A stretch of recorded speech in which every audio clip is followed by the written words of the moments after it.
When most people think of vehicle emissions, they assume cars do most of the damage. But environmental advocates say it's actually commercial trucks that are largely to blame.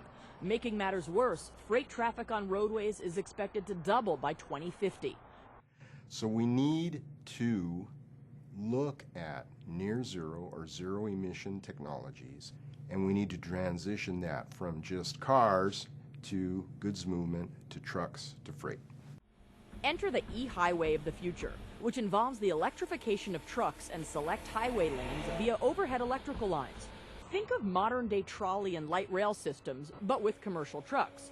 The truck itself is electrified with a diesel-electric hybrid system. It also has onboard software and automation that when it senses that it's in a lane where electric lines are overhead, it automatically connects to them. Currently being tested in Germany, pilot truck electrification lanes are already being planned in California to connect its ports and cargo centers.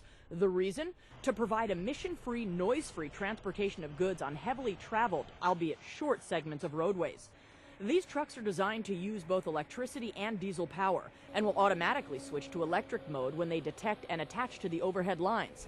Once the truck leaves the lines, it's back to diesel. Well, our analysis shows that this is one of the most feasible ways to provide zero emissions in an economically viable way without sacrificing the operational requirements of these trucks. While the most current e-highway discussions are about connecting ports to cargo centers, the technology can be eventually expanded to allow trucks to travel through cities as well. This is really about creating a more sustainable environment for transportation. There's a lot of attention being paid to cars, but now it's time to turn our attention into large trucks and the things that move our goods across our nation's highways. Advocates note that the technology to create e-highways has already been developed. It's just a matter of deploying it in areas where it'll make the most impact. I'm Kate Brooks.